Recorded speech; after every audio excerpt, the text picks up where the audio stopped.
Hello everyone, and welcome to another beer review. Now today, Wednesday video, and I think I said in the last video that we're doing Palmer's Dorset Gold. So this is what we're doing.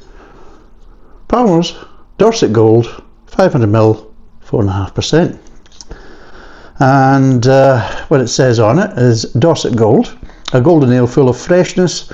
Dorset Gold is a careful blend of malted barley and wheat, lightly hopped with Kent Goldings to make a thirst-quenching beer from the heart of the Jurassic Coast, which of course is Dorset. There you go. That's the Jurassic Coast. Although I think it goes on a little bit into kind of East Devon area as well and things like that. So yes, that's what we're doing. And I also said in the last video that we're going to do is the Woodsman from Diageo. It's a blended one. It says true character is built by hand, made through the Woodsman blended Scotch whisky. Now what does it say? Great barrels make for great tasting whisky. We use a mix of freshly built oak casks and double scotched bourbon barrels, making the Woodsman especially smooth, sweet with a hint of smoke. There you go. It's probably one of the reasons why I enjoy it. It's 40% by volume, and of course it says the Woodsman Whisky Company, Glasgow, Scotland, which of course is Diageo. Product of Scotland. There you go. And yeah, there you go. So I'll pour some of that out just now. Oh, this is the first bottle I've bought for quite a few years, because this was launched, I think it was launched in 2017, but it didn't really start to come into the kind of more mainstream shops until kind of just before, it was kind of mid 2019, I would probably say. And obviously to try and keep it relevant, they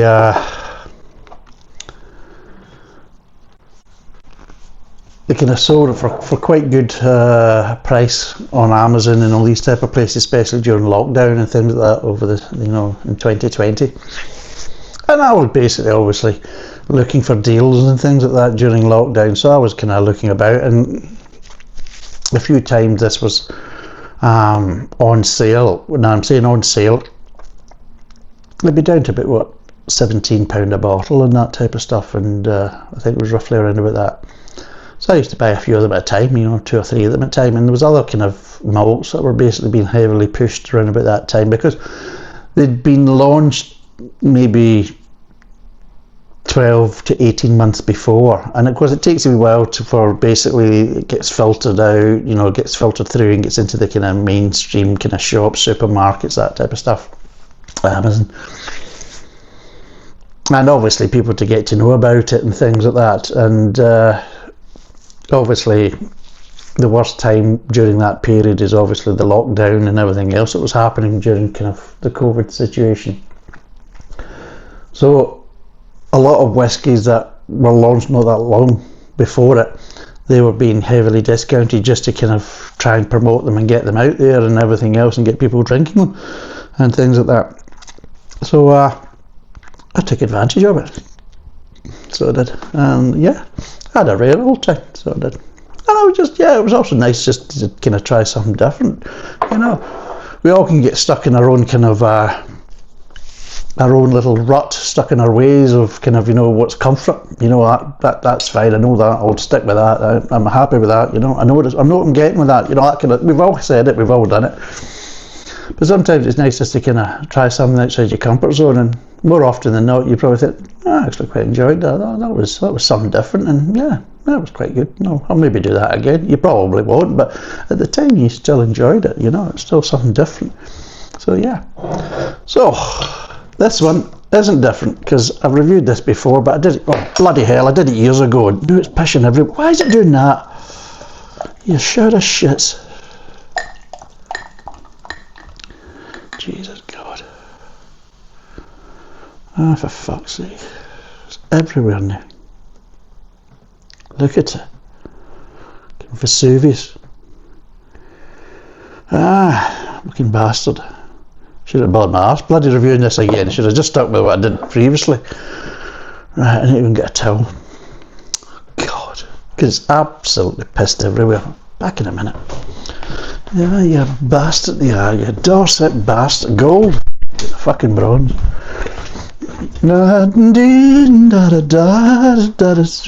Which one did? Oh, fuck it, you're getting it.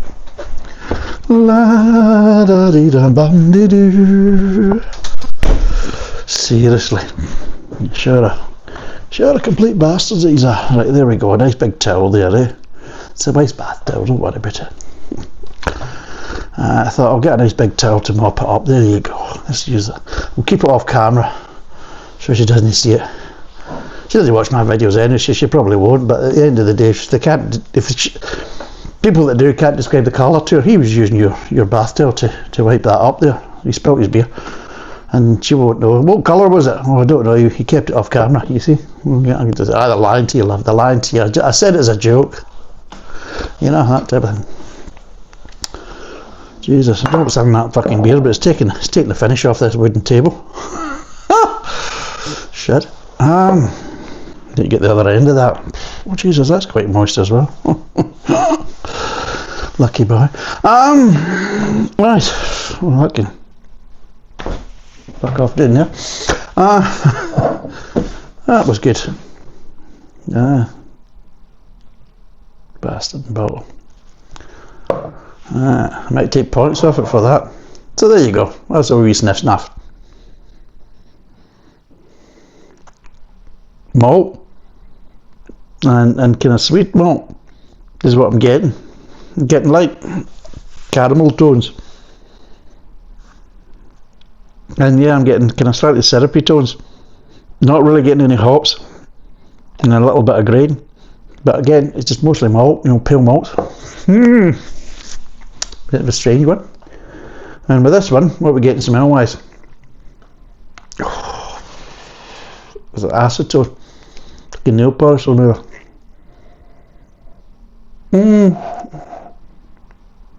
Yeah. Got a little bit of smoke there. A little bit of syrup there.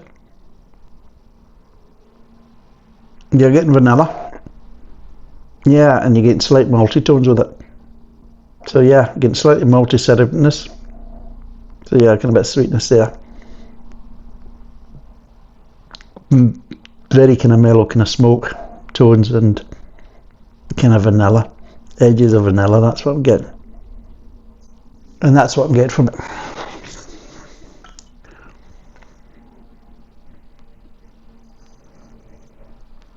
Yeah. Which again smells not too bad. Let's see what it tastes like.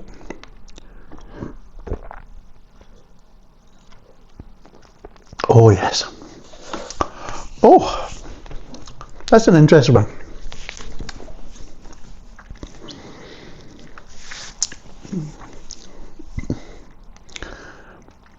It's a golden ale, maybe a little bit sweeter than what I would expect. But the reason it can get away with it being a bit sweeter than you would expect this beer to be is it's slightly kind of malt forward, golden ale. Mostly you'll get kind of light on the malt, light on the body, and obviously a heck of a lot more hops in it. And they are more kind of hoppier based golden ales. Just like a lot of the lighter beers, like the pale ales, the IPAs, they are kind of more of a hoppier beer and things like this. Whereas this one is not. It'd be interesting if I said that previously in the last video, but I'll be looking back after I've watched this piss, and then I'll go and suffer the old piss. The old me going, just a little bit more than what I'm doing now. So there's not much improvement. But yes, I keep hearing you say, yes, it's a malt forward golden ale, which is interesting.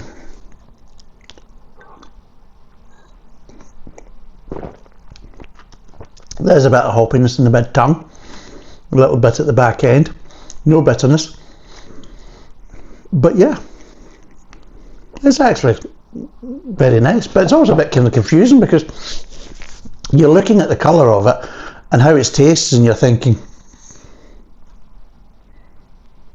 yeah, that's it has flavour tones that you would obviously, because it's using the paler malts and that type of stuff, the malt flavours are slightly different. But even malt forward and everything else, it's giving you some of the flavour tones that you would expect more from a darker beer. And I can notice some of the tones in this beer similar to the 200 Premium Ale, because it shares some of the malt characteristics of that beer. It just doesn't have the darker malt characteristics of that beer. But yeah, that's something quite nice actually, which is a bit strange actually, as being a Wednesday video. I kind of expected this to be still a decent standard of beer, because it seems to be that everything we've done and tried with the Palmers has been to a good level. As I've said before, there hasn't been a beer that I wouldn't want a glass of. If somebody basically says, you want a beer? What have you got? I've got Palmers. I wouldn't even ask what it was. I'd say, yeah, I'll take one. And that wouldn't really matter. I mean, obviously there'd be basically preferences and things like that, but I know I'm getting a kind of decent standard, and that's a good thing nowadays, because trust me, there's lots of breweries we could have said that in the past. You certainly can't say that now, because they've gone downhill. Good example is Fuller's. I mean, they're bloody dreadful in a lot of ways now. They kind of lost their way big style. But yeah, I would say that this tasting back's a very good tasting back, because there hasn't been a bad beer in it. The last one's still to do, which is Tally Ho, which is their kind of richer, kind of stronger beer. Not that much stronger, I think it's only 5.5%. But that's their kind of stronger, kind of premium ale, so it'll be in more of a kind of richer, kind of fruitier kind of one. So it'll be interesting to see what that's like, but yeah, very nice. That is unusual. It's nice, but it's unusual. Right. That is nice. It's something different, because you wouldn't actually think that somebody would. It's got a nice mouthfeel and a nice bit of body to it as well for a kind of a golden ale. And instead of making golden ales, they're all kind of trying to do each other on the hop front and things like that. Something like this stands out more because it's gone the other way, which is for me, fair play to them. Right, so we see what this tastes like.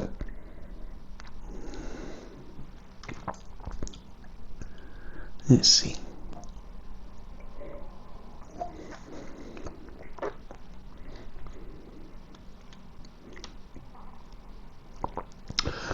That is a smooth blend. I would say it's got a nice, it is nicely smooth. So it is slightly a bit syrupy in the kind of mouthfeel. Very little alcohol burn, very little. And yeah, you're picking up a little bit of smoke, you get picking up a little bit of vanilla. Nice bit of grain there. And I mean, I'm not saying it's sweet, but there's a bit of lightness there, you know, on the sweet front. And overall, it's actually quite a nice blend. It's one of these kind of more mellow blends. Not packed with flavour and everything else, but they've got some nice subtle flavour tones there that are just nice, and it just goes well with the lack of the burn. This is the thing, is it's very smooth, doesn't have much alcohol burn, so it doesn't really need bags of flavour and lots of intensity of flavour to try and kind of fight against burn and the slight harshness, because it's a very smooth blend that it doesn't have to. It can be a little bit more subtle, especially at the kind of bottle strength.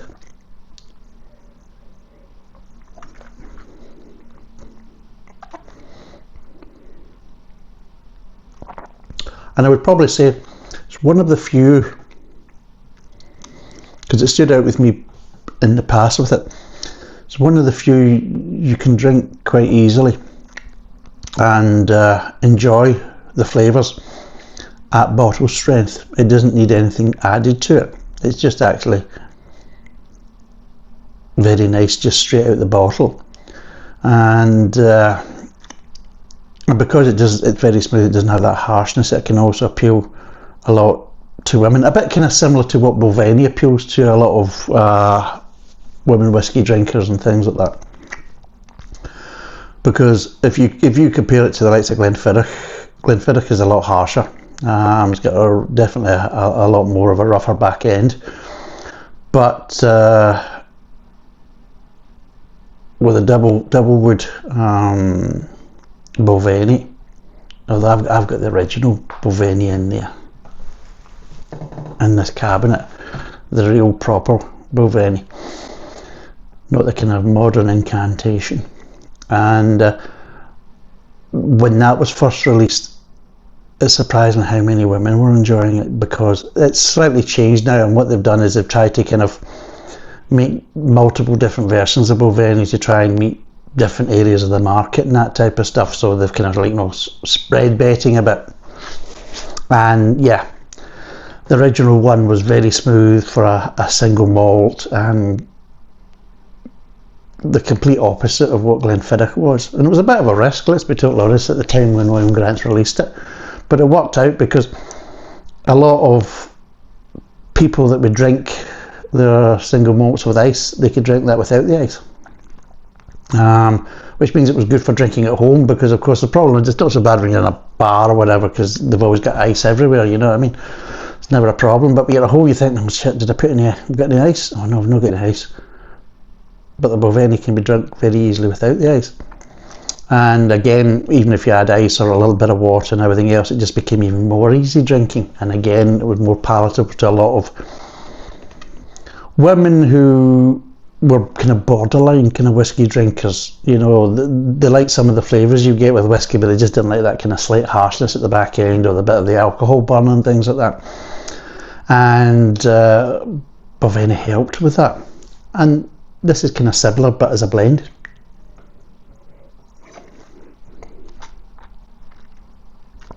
And yeah, I think it's quite an underrated kind of for what it is. I mean, people are always looking for loads of flavours and complex flavours and things like that, but let's be totally honest, sometimes you just want, you know,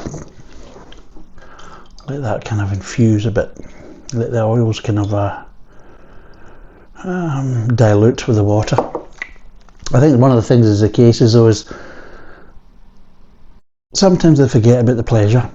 Sometimes, yeah, flavour plays its part, but just mouthfeel, sensation, just the overall pleasure of drinking the whiskey plays its part. And I think a lot of times when people are kind of grading whiskies and everything else, they forget about that. Yeah, you might have a whiskey with loads of flavour and it's, you know, very complex and everything else, but it's harsh as fuck at the back end, and the alcohol burn, Jesus, you're feeling it down to your fucking big toe, you know what I mean? You're thinking, yeah, really? Or sometimes you go, yeah, it's got really complex, subtle flavours, that type of stuff, yeah, but you can't really fucking taste them because they're completely masked with the roughness and the alcohol burn. You know, and you're thinking, yeah, but you'll stack that up there, but a nice kind of more subtle blend and everything else you'll totally fucking ignore because it's not punching in the fucking face full of fucking complex flavours. You think, fuck off, seriously, you know. So there's a hell of a lot of bullshitters in the whiskey world, Jesus fuck. Right, should we break down these flavours?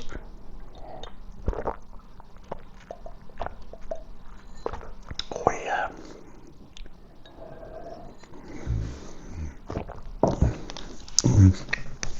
Well, the best way to describe it is very similar to the last video, but the malts are more on the paler side. There you go, thank you very much. If you watched the last video, you know exactly what I'm talking about. If you haven't, get up, you know. Yeah, oh yeah, this is actually this is a nice beer, and this is a nice whiskey, and I'm having an absolute ball. So this isn't Wednesday, but it's obviously going to go out as a Wednesday video, so it's filmed as a Wednesday video, and yeah, it's a very enjoyable Wednesday video, because you've got some nice, I would say you've got at least two if you add the kind of slightly syrupiness as well, you've probably got kind of 3 kind of levels of pale malt. You've got a slightly golden syrup, you've got slightly caramel there, and I think there's just a teeny little tinge, very light toffee, so you've got about 3 different kind of levels of malt there. Nice bit of sweetness there, and a light bit of grain, just a light bit of grain, not too much, quite light, but again that just kind of adds a bit more from the malt, because the grain just isn't there to take the edge off it, and you've got that sweetness there that's connected. And it's quite surprising when you take your first kind of hit of it, you're thinking, Jesus, is it a golden ale? You know, because it is like, hey, we're a malt forward, and it really is malt forward. And you're thinking, and you think it's going to slap up as it moves over to the mid tongue, it's going to go off a cliff. It doesn't, because as it moves into the mid tongue, that's when you start picking up that body. The body's there to support it, so it's not going to, it's going to go, oh shit, it's maintaining itself. So the malt is staying to the same level. You've got the body there to support it, especially in the mid tongue. You've got the sweetness there, but then you start getting these kind of light, kind of just ever so slightly light bitter tones, and slightly kind of, I'm not going to say, no, I'll be wrong to say floral. It's ever so slightly kind of slightly herby, which you'll get from Kent Goldings. You can get a slight kind of herbiness to it, and that's what it is. You get a slight kind of bitterness there, accent, and ever so slight herby accents, and that's just kind of stopping the sweetness from running away and again becoming overpowering and overbearing. But you've got this lovely malt in the mid tongue to go with it, and it's just like, this isn't what we'd class as a normal golden ale. Imagine this is a kind of a darker ale, but done as a lighter ale. So it's like a lighter dark ale, definitely malt forward, and overall really, really nice. And as it moves into the kind of back of the mouth and the aftertaste, everything just kind of nicely dissipates. So it is, and it just offers quite clean finish.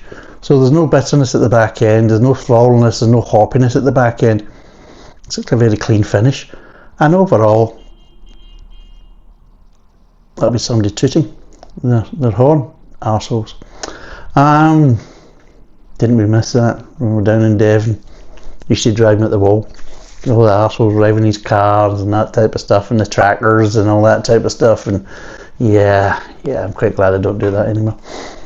That shed, well, used to get bloody hot as well, by the way. I mean, it was the whole idea of getting out of the house, because the amount of times I had to, you couldn't believe the amount of times that I had to redo videos, because people would basically come in and fucking, you know, I mean, you'd put a sign up saying you're filming, and then, oh, and they fucking, oh, you fucking bastard. Or they come in the back door. They would think, oh, oh yeah, Graham said we're going to do a video. You'll probably be filming a video. I'll be okay if we go around the back. And they walk in the back door thinking, oh fuck, he does it in the kitchen. Hi, you're now on camera. You know, it's like that. So that used to drive me at the wall. Hence why I moved out to the shed. But that last summer in the shed was a fucking nightmare. I mean, seriously, it was like a sauna a lot of the times going in there. I mean, I actually had a towel, not to pick up spills, but was to dry me, because I'd maybe go in and do a couple of videos at a time, because it's what I usually do. I'll maybe try and do a couple of videos at a time, and yeah, the sweat used to be pissing off me, and I'd be literally, you know, drying my face before the next video and things like that. It was dreadful, you know. I was sweat, you know, try and keep the camera up at this level so you don't see the sweat patches and all this type of stuff. Oh, it was dreadful. So that was knocked to the head as well. But yes, this is a nice beer. It really is. But what would I give this out of 10? It really is. It's unusual because it's going the opposite way. Everybody's going towards the hop side for golden ales, and this is going the opposite way by, well, no, why shouldn't we go into the malt? Why not we basically give it the levels of malt that you would maybe get towards, obviously, of the lighter malts, but give it this kind of equivalent level of the, what the hell's going on with my bloody watch, is going it from the paler end of the malt scale. Yeah, nice. Right, it's got a wee bit of water in this. Let's see what this is like. I'm thinking about this score just now while I'm quickly doing this. It saves time, you know what I mean? Instead of me cogitating and that type of stuff, when you're watching me going, oh, for fuck's sake, spit it out, you know what I mean? That type of...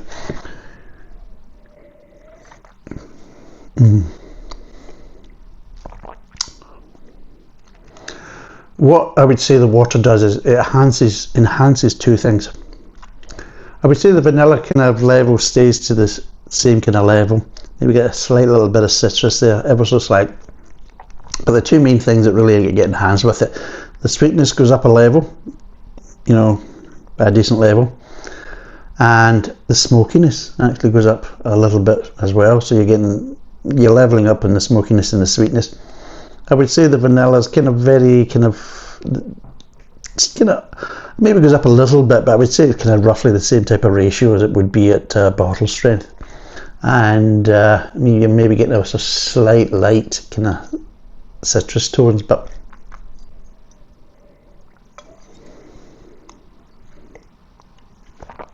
makes no difference to the back end, because the back end's so light, you know, there's no real alcohol burn, there's no real roughness, it's very smooth, so the water isn't taking that edge off, so it's not making such a big impact as you would have in a lot of other blended whiskies. So that's the type of thing. So you would either put less water in or probably no water at all. So my recommendations would be either no water at all or very light water, just a little splash. Other whiskies, of course, but again, it's the best way is suck it and see what works for you. But yeah, it doesn't have such a big impact in this whiskey as it would do in a lot of others, just because it's such a smooth one.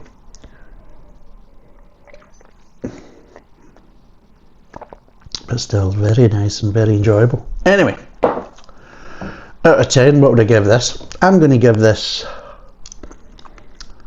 a 7.5. It's very nice, and I would say it's unusual, and I would definitely recommend it because it is something a bit different. It's coming from a different angle.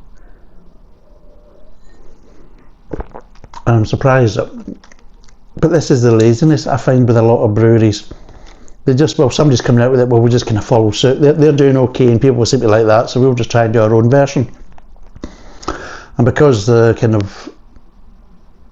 main kind of popularity with golden ales and also the kind of lighter beers is to go kind of more hoppy, you know, kind of follow the craft scene type of nonsense. And they all kind of just jump on each other's bandwagon, and it's just like, you know, it's a completely lack of originality and fucking thought. And then you get this one thinking, oh no, we went the other way, we went down the malt route.